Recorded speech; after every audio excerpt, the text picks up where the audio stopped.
Class 12 के इस topic को लेकर आए हैं अर्थशास्त्र से पैमाने का प्रतिफल। पैमाने का प्रतिफल आप देख पा रहे होंगे रिटर्न्स टू स्केल। अब पैमाने का प्रतिफल क्या होता है, सबसे पहले इसको समझते हैं। पैमाने का प्रतिफल यानी आज इस वीडियो के माध्यम से हम लोग पैमाने का प्रतिफल क्या होता है इसको जानेंगे। उसके बाद हम लोग पैमाने का वर्धमान, उसके बाद पैमाने का स्थिर प्रतिफल, फिर उसके बाद पैमाने का ह्रासमान प्रतिफल। हो सकता है कि लिखने के क्रम में थोड़ा छोटा लिखा गया होगा, थोड़ा स्पष्ट नहीं आ पा रहा होगा, तो आप हमारे साउंड को सुने। जो साउंड में बोला जाता है आप उसको जरूर कॉपी में नोट करें, क्योंकि आज इस कंसेप्ट को बहुत ही बेहतरीन तरीके से हम लोग समाप्त करने का प्रयास करेंगे। आप जान पाएंगे कि पैमाने का प्रतिफल क्या होता है और उसका जो प्रतिफल होगा वो किन चीजों पर, जैसे IRS लिखा हुआ है, CRS लिखा हुआ है, DRS लिखा हुआ है। आप इन तीन कंसेप्टों को बहुत बारीकी से समझ पाएंगे।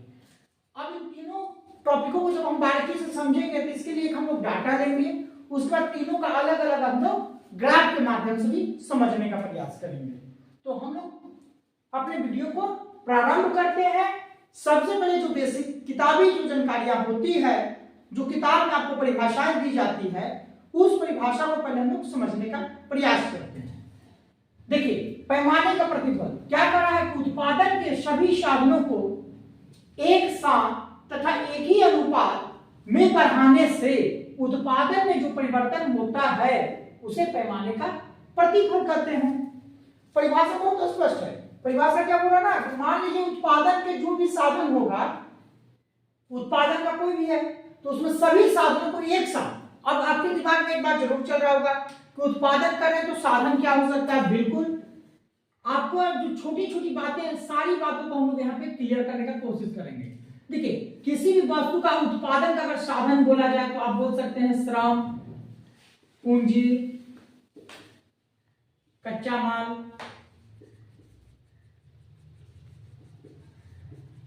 और भूमि, ये सारा जो होता है। और भी आप लिख सकते हैं उद्यमी भी इसमें आप डाल सकते हैं, आप उद्यमी को जोड़ सकते हैं। उद्यमी जो मालिक होता है उसका बहुत इंपॉर्टेंस रोल होता है। यानी साधन का जो आपका साधन जो होगा किसी भी वस्तु का उत्पादन के लिए, तो श्रम हो सकता है, पूंजी हो सकता है, उद्यमी का हो सकता है, कच्चा माल हो सकता है, भूमि हो सकता है। ठीक है, यहाँ पे आप फिर सब लोग चलते हैं परिभाषा में। उत्पादन अगर हम करते हैं तो सभी साधन क्या हो भाई, कि ये साधन हो गया कौन कौन, श्रम हो गया, पूंजी हो गया, उद्यमी हो गया, कच्चा माल हो गया, भूमि हो गया, कोई एक साथ तथा एक ही अनुपात में बढ़ाने से उत्पादन में। अब इन सबों को क्या है, मान लीजिए कि अगर इसको 2 लेते हैं, इसको 4 कर देते हैं, इसको 6 कर देते हैं, मतलब एक ही अनुपात में। देखिए यहाँ से यहाँ तक बढ़ोतरी 2 है, यहाँ से आगे भी बढ़ोतरी 2 है, अब यहाँ से जो 8 लेंगे इसका भी बढ़ोतरी 2 है। यानी एक में बढ़ाने से उत्पादन में, अब जो उत्पादन हम करेंगे तब उसी को हम क्या कहेंगे, पैमाने का प्रतिफल कहेंगे। और पैमाने का जब देखिए साधन का प्रयोग कर लेते हैं, साधन का प्रयोग करने के बाद जो उत्पादन होगा और उत्पादन में जो तुम आपको परिवर्तन देखने को मिलेगा उसी को आप क्या कर रहे हैं, पैमाने का प्रतिफल करते हैं। तो पैमाने का जब साधन का प्रयोग करिएगा ना, तो पैमाना जो होगा वो क्या होगा, 2-3 तरह से होता है। पहला क्या होगा ना, तो पैमाने का वर्धमान होगा, यानी यहाँ पे बढ़ने की बात हो रहा है। वर्धमान मतलब बढ़ना है। देखिए आप इंग्लिश में देख पा रहे होंगे, increasing returns to scale. IRS क्या हुआ, आपसे प्रश्न किया जा सकता है MCQ में कि IRS क्या है, तो आप बोल सकते हैं कि इंक्रीजिंग रिटर्न्स टू स्केल या पैमाने का वर्धमान नियम को कहते हैं। और पैमाने का वर्धमान नियम जो है उसको हम समझने का प्रयास करेंगे। पैमाने का स्थिर प्रतिफल यानी constant returns to scale, CRS क्या है इसके बारे में हम जानेंगे। पैमाने का ह्रासमान प्रतिफल को भी बात करेंगे, जहां पे डिक्रीजिंग रिटर्न्स टू स्केल होगा, जिसको हम लोग DRS कहते हैं। अच्छा, आपका जो साधन था उन साधनों को अगर बढ़ाते हैं और उस उत्पादन में भी इंक्रीमेंट होता है, बढ़ता है, इंक्रीज होता है, तो पैमाने का वर्धमान प्रतिफल होगा।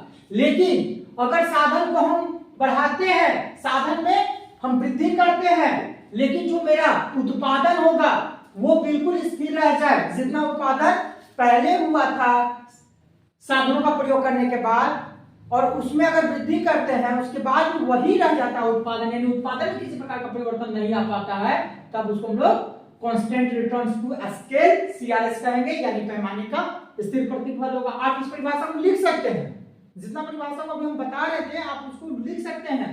ऐसे मोटे मोटे तौर पर हम आपको समझाने का प्रयास करते हैं, क्योंकि जब जो चीज आपकी कॉपी में होगी वो जरूरी नहीं कि वो आपका एग्जामिनेशन हॉल में चला जाए, लेकिन जो चीज आपके दिमाग में घर कर जाएगा वो निश्चित आपके कॉपी पर एग्जामिनेशन हॉल पर लिखा जा सकता है।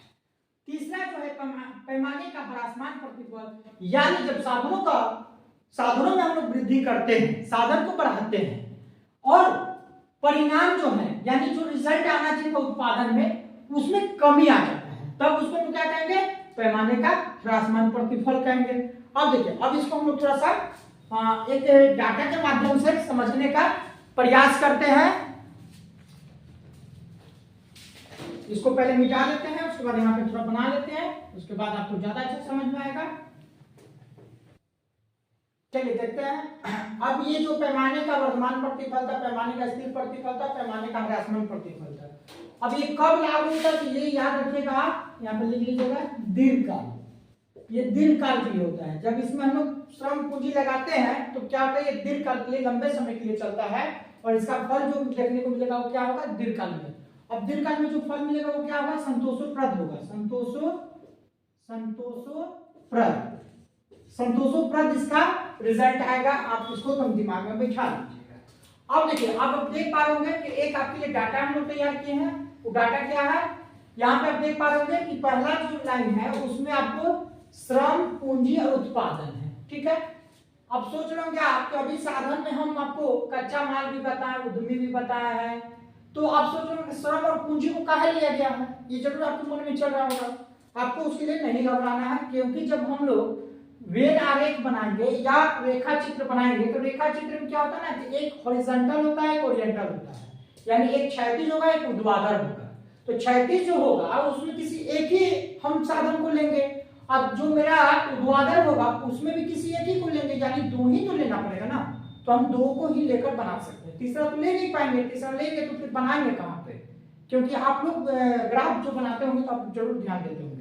तो ग्राफ में मेरा x लाइन होगा और y लाइन होगा, 0x और 0y, ये o x बोलिए और o y बोलिए, ज्यादा अच्छा रहेगा।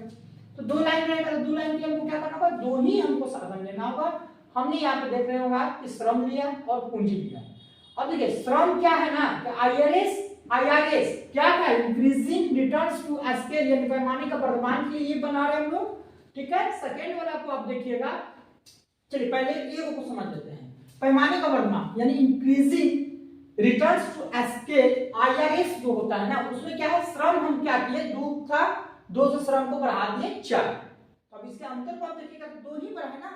अब देखिए इसका 2 जब बढ़ा है, 2 गुना बढ़ा दिए, तो यहाँ पे देखिए 40 का डबल कर दिए 80, वही ना बोल रहा है। प्रश्न देखिए, उत्पादन के सभी साधनों को एक साथ तथा एक ही अनुपात में ना बोला है, तो ये जो इसका अनुपात होगा यही अनुपात इसका भी होगा। जस्ट डबल कर देना, 2 का 4, 40 का 80, डबल हो किया है। अब क्या बोल रहा है ना, अनुपात में बढ़ाने से उत्पादन, अब आपका यहाँ देखिए उत्पादन है, यहाँ बोला उत्पादन में जो परिवर्तन होता है, जब हम श्रम और पूंजी में वृद्धि करेंगे और एक ही अनुपात में जब वृद्धि करें तो निश्चित है कि जो आपको रिजल्ट आएगा, यानी जो उत्पादन आएगा उसमें भी परिवर्तन आएगा। तो आप देख पाएंगे कि 10 था तो यहाँ पे 23 हो गया, यानी बढ़ा है। यहाँ उत्पादन दो श्रम लिए थे, 40 रुपया पूंजी। अच्छा, ये 40 जो है आप कंफ्यूज नहीं होइएगा, इसको आप ऐसे लिख सकते हैं रुपीज में, भारतीय रुपीज जो होता है उसी का रूप में आप लिख सकते हैं। चलिए समझ लीजिए,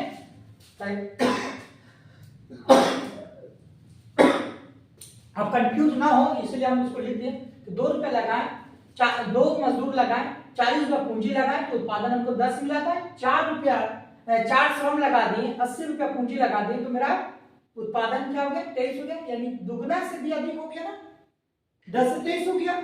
यही ना आपको बोला जाता है पैमाने का वर्तमान प्रतिफल में बोलता है कि इसमें जो है आपका इंक्रीज होगा, आपका बढ़ेगा। आप देख पा रहे हो डाटा भी आपका बढ़ा के दिखा रहा है, ठीक है, अब कोई दिक्कत नहीं होना चाहिए।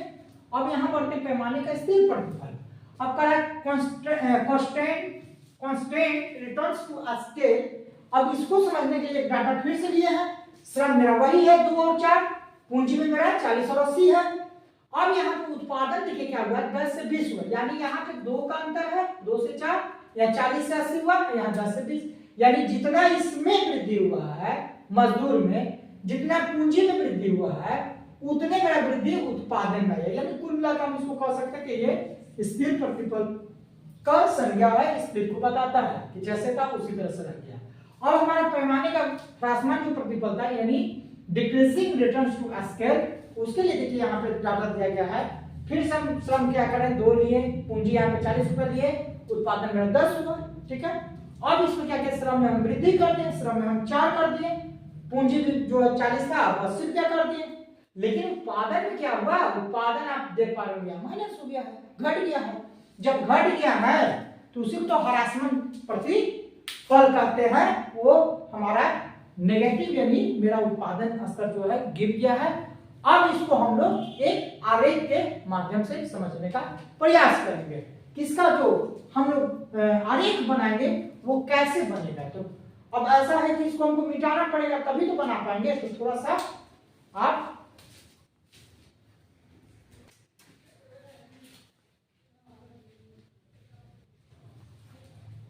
चलिए अब हम लोग इसको एक आरेख के द्वारा प्रस्तुत करते हैं। अभी आपको हम बता रहे थे कि आपको सबसे पहले एक क्षैतिज में खींचना है, उसको आप x और 0 मान सकते हैं या o भी बोल सकते हैं आप।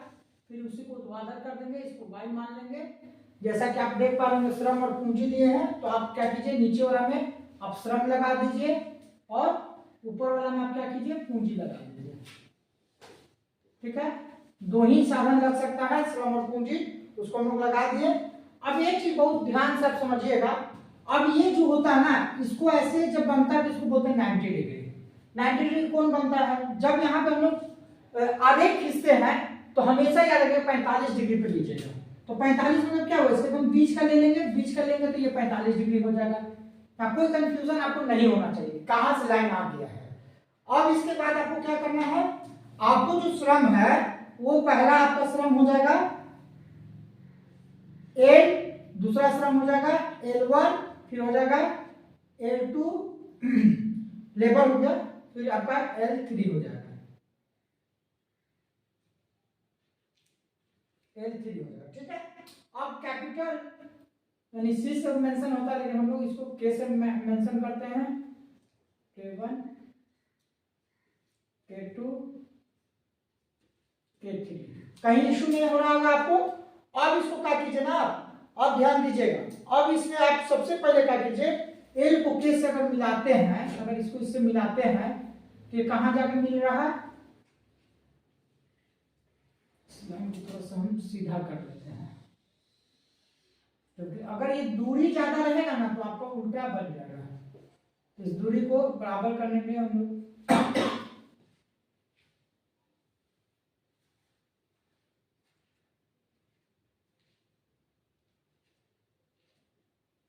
ठीक है, फिर इसको यहाँ से ऐसे ऐसे करके ऐसे जाइए, फिर यहाँ से ऐसे ऐसे करके इस तरह से आप बढ़ते रहिए, ठीक है। ये थोड़ा सा डाउन हो गया है, थोड़ा ध्यान रखेंगे इसको बनाने वक्त, क्योंकि यहाँ तो स्केल लेकर हम बना नहीं रहे हैं, तो अच्छा इसको बनाते रुकिए। इसको कर लेते हैं L2, मतलब थोड़ा सा भी टेढ़ा हो रहा होगा तो उसको मैनेज आप कर लीजिएगा। आप जब बनाइएगा तो बिल्कुल सीधा बनाइएगा, ऐसा हम सीधा ले लेंगे, क्योंकि हम सीधा केवल अंदाजा पर ले रहे हैं। आप लोगों के पास नापने उपने का रहेगा तो आप लोग इसको लेकर नापिएगा,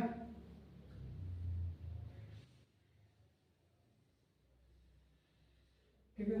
थोड़ा सा इसको ध्यान रखिएगा, ठीक है।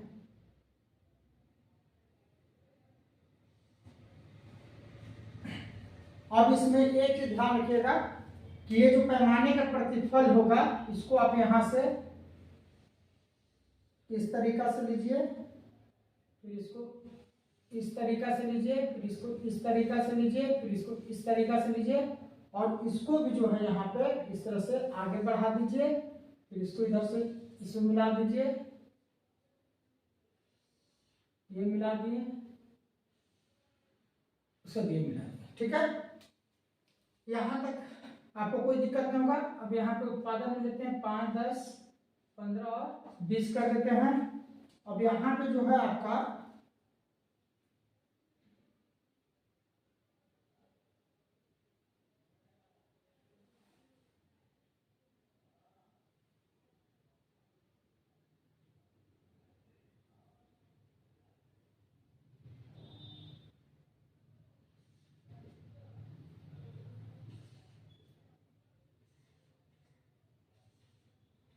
ठीक है, यहाँ तक कोई दिक्कत नहीं है। अब आपका बिल्कुल रेडी हो चुका है बनके।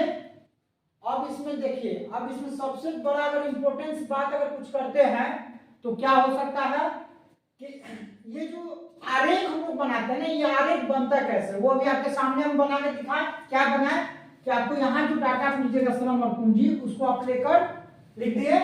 अब लिखने के बाद क्या है कि इसमें जो मजदूर है उसको मजदूर में हम 4 कंडीशन दिखाएं, 1, 2, 3, 4 कंडीशन हम उसमें इंक्रीज करते चले गए। पूंजी में भी उसी तरह से, क्योंकि यहाँ तो स्पष्ट रहता ना एक ही अनुपात में बढ़ाने से, एक ही अनुपात में बढ़ाना। तो जिस तरीका से यहाँ अगर ये 2 इंच बढ़ाए थे तो यहाँ भी 2 ही इंच होना चाहिए, तो वो बात हम बोल रहे थे, जिसके चलते वो थोड़ा सीधा हो जाएगा। ये चीज को आप थोड़ा समझ के बनाइएगा, पेंसिल से बनाइएगा तो बिल्कुल अच्छा बनेगा।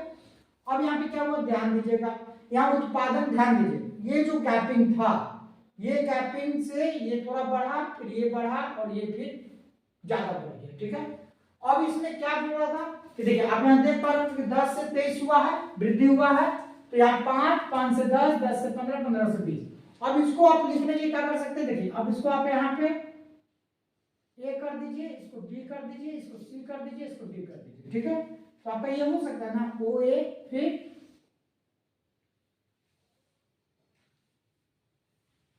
ओ से ए से बी, फिर बी से सी, बी से सी, फिर सी से डी। यानी ये बड़ा हो गया, फिर ये हो गया, ये हो गया, ये आपका तरीका हो गया। आपसे पूछे तो क्या दर्शा रहा है, तो आप बता सकते हैं कि ओ से एक जो है वो दूर हो गया, मतलब ज्यादा बड़ा हो गया। फिर उसके बाद ये देखिए आप इससे ये छोटा है, इससे ये छोटा हो जाएगा, इससे ये छोटा हो जाएगा। ये था आपका क्या, IRS, पैमाने का वर्धमान प्रतिफल। इसमें कोई दिक्कत नहीं होना चाहिए। अब चलिए, अब हम लोग पहला तो बना लिए, अब हम लोग इसको थोड़ा पेन चेंज करते हैं, पेन चेंज करके बनाते हैं दूसरा से, ठीक है। दूसरे के लिए भी बनाएंगे, दूसरे के लिए क्या कर देते हैं, फिर यहाँ पे एक काम करते हैं, फिर उसी तरह से थोड़ा सा जगह का इश्यू हो सकता है, दूसरा यहाँ पे बनाते हैं।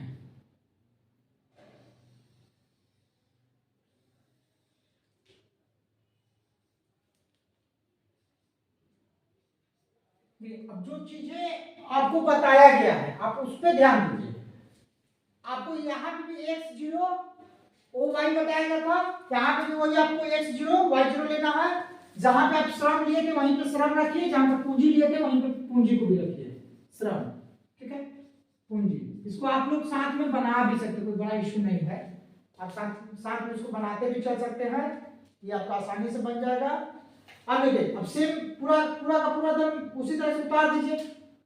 और ये जो बाटे की याद रखिएगा, ये 90 डिग्री होता है, 90 डिग्री होता है तो इसको क्या कीजिएगा, इसको 45 का आधा करके बना दीजिएगा। अब जब खींचते हैं मैं तो थोड़ा सा झुक जाता है दाएं बाएं, उसको आप विशेष ध्यान रखिएगा। अब आपका उसी तरह से हो जाएगा, इसके दूरी को L कर दीजिए, फिर इसको L1 कर दीजिए, फिर इसको L2 कर दीजिए, फिर इसको L3 कर दीजिए, ठीक है, कोई दिक्कत नहीं है। फिर उसी तरह से यहाँ भी K1, K2, K3, ठीक है। अब यहाँ कोई इशू नहीं होना चाहिए। अब उसी तरीका से फिर इसको क्या करिएगा,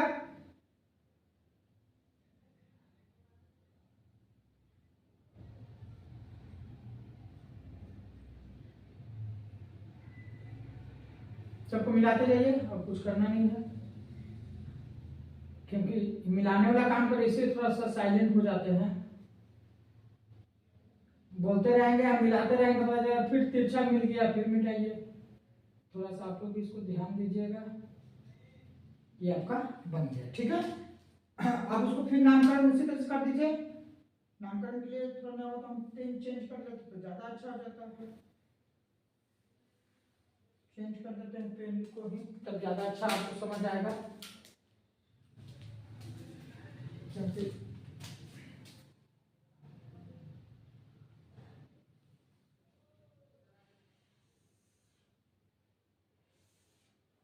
थोड़ा सा घूम जाएगा।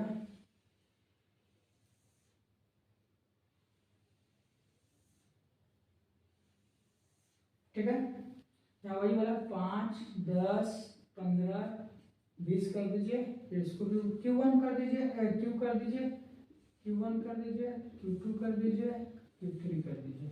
ठीक है, अब यहाँ पे आप जो देख पा रहे हैं, इसका भी नामकरण करते हैं। इसमें भी थोड़ा सा नामकरण छूट जाता है ना, क्या कर देते इसको। अब आपका ये हो गया A, ये हो गया B, ये हो गया C, ये हो गया D। ठीक है, अब देखिए, अब इसमें कुछ भी नहीं करना है आपको, लगभग आपका सारा काम हो गया। इसको हम लोग थोड़ा सा समझने का भी प्रयास करेंगे। समझने का क्या प्रयास करेंगे वो समझ लीजिए थोड़ा सा, क्योंकि आपका तो चित्र बन चुका है। चित्र जो है आपको स्पष्ट बताया भी जा चुका है कि हम लोग 3 जो पढ़ रहे हैं, आपका IRS, CRS, DRS। ठीक है, तो अब यहाँ पे पैमाने का वर्तमान प्रतिफल पढ़ रहे थे हम लोग। तो पैमाने का वर्तमान प्रतिफल में श्रम पूंजी का उपयोग करने के बाद उत्पादन में वृद्धि देख रहे थे।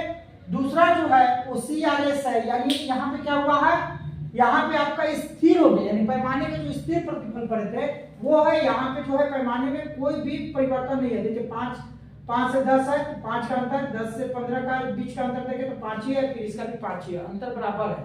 तो अंतर जब बराबर है तो ये आपका CRS को प्रमाणित करता है, यानी आप यहाँ पे देखिए 2 नंबर डाले, ध्यान दीजिएगा 2 का है। अब एक आपका DRS बचता है, जो DRS तीसरा होता है। अब उसको बनाने के लिए फिर हमको कहीं ना कहीं मिटाना पड़ेगा, नहीं तो फिर बोलिए तो यहीं पे बना देते हैं, इससे ज्यादा ठीक है, यहीं बनाते हैं, यहीं पे बना देते हैं। तो इसको भी बनाने के लिए हम लोग क्या करेंगे, सेम कुछ आपको अलग से नहीं करना है। आपको तो दिमाग में रखना है कि जो आपका बना हुआ है डाटा, उसी डाटा में होगा, केवल जो मान दिखाइएगा उसमें आपको परिवर्तन आना चाहिए, क्योंकि आपका जो रिजल्ट है यही देगा, यही रिजल्ट को आपको बार बार दर्शाना है। अगर ऐसा आप कर पाते हैं तो बिल्कुल सही है। अब आप सोच रहे होंगे कि पैमाने का प्रतिफल, यानी पैमाने का जो रेखा होगा वो हम लोग किसको कहते हैं, आपके मन में जरूर आता होगा। अब मान लीजिए कि चलिए सब रेखा आपको समझ में आ गया, तो ये रेखा फिर क्या दर्शा रहा है, ये रेखा में तो कुछ बता रहा है। ये रेखा जो था यहाँ से जो यहाँ पे लेके चले थे 90 डिग्री, माने तो इसको 90 डिग्री था, 90 डिग्री के बीच से गया, यानी इधर से भी और इधर से छोड़कर, जब दोनों तरफ से छोड़ के गए तो वो 45 डिग्री कोण बनाया। उसी को हम पैमाने का रेखा भी कर सकते हैं, पैमाने का रेखा। ठीक है, अब यही पैमाने का रेखा हुआ, फिर ये भी पैमाने का रेखा हो जाएगा। इसमें हमको नहीं लगता कि कोई अब इश्यू आना चाहिए आपको, क्योंकि पैमाने का प्रतिफल में एकदम स्पष्ट बोला गया है कि एक साधन के साथ में एक ही अनुपात में क्या करना है, परिवर्तन करना है। और एक ही साथ जब परिवर्तन कीजिएगा तो आपका जो रिजल्ट आएगा उसी को पैमाने का प्रतिफल कहेंगे। अब तीसरा जो था पैमाने का ह्रासमान प्रतिफल, उसके लिए आपको कुछ नहीं करना, फिर उसी तरह से x का डाटा लीजिए, y का लीजिए, फिर O बना दीजिए, फिर उसी तरह से L कर दीजिए, L1 कर दीजिए, L2 कर दीजिए, L3 कर दीजिए, फिर आप K कर दीजिए, K1 कर दीजिए, K2 कर दीजिए, K3 कर दीजिए। K3 हो गया, K2 हो गया, आपका K1 हो गया। कुछ भी ले सकते हैं, लेने में कोई बाध्यता नहीं है कि जो हम ले रहे हैं वही आपको लेना है। आपको जो समझ में आए आप उसको लीजिए, लेने से कोई फर्क नहीं पड़ता है। फिर इसका भी वही ध्यान रखना है, इससे आपको दम लेना है, बीच का ही लेना है। अब बीच में एकदम सीधा पालिएगा कोना से तो दम बिल्कुल सही जाएगा। अब यहाँ पे हम लोग क्या करेंगे, यहाँ पे थोड़ा सा ध्यान दीजिएगा। अब यहाँ पे जब दर्शाएंगे हम लोग उसको भी हल्का हल्का उसी तरह से इसको मैच कर लेंगे। ठीक है, इसको भी मैच कर देते हैं यहाँ पे, इसको भी यहाँ से इसे करके मतलब डॉट डॉट करके देना है। ठीक है, ठीक है, इधर से भी लेते हैं। वीडियो में चुप रहने का देखिए थोड़ा सा, क्योंकि हम थोड़ा झुक गए, मेरे पास तो इंच नहीं आया, अगर आता तो हम बिल्कुल सीधा लेते। तो ये चीज को आप थोड़ा सा ध्यान रखिएगा, ना हुआ तो ये डॉट खींच लीजिएगा, उसके बाद इसको मिलाइएगा तो ज्यादा सही मिलेगा। देखिए यहाँ जाके मिला दिए, मिल भी गया। तो जब आप इंच का प्रयोग कीजिएगा ना बिल्कुल सही जाएगा, एकदम नहीं घबराइएगा इसमें। ये जो रेखा होगा उसको क्या कहेंगे, पैमाने की रेखा, पैमाने की रेखा। इसका भी नामकरण हम कर दिए हैं, के डाल दिए हैं, ठीक है। अब देखिए, अब एक इम्पोर्टेंट चीज क्या होगा कि ई यहां से ऐसे जाएगा और इसको यहां से हम लोग सीधा कर देते हैं, फिर यहाँ से ये ऐसे आएगा और ऐसे हो जाएगा, फिर यहाँ से ऐसे आएगा ऐसे हो जाएगा, फिर यहाँ से ऐसे आएगा और ऐसे हो जाएगा। आप देख पा रहे होंगे, यहाँ देखिए 15 हो गया, ठीक है, फिर यहाँ पे 10 हो गया, फिर यहाँ पे आपका यहाँ 5 कर दीजिए, यहाँ 10 कर दीजिए, इसको हम 15 कर देते हैं, इसको हम 20 कर देते हैं, ठीक है। और यहाँ पे क्या करना है, यहाँ पे वही जो लिए थे Q1 Q1 Q2 Q3।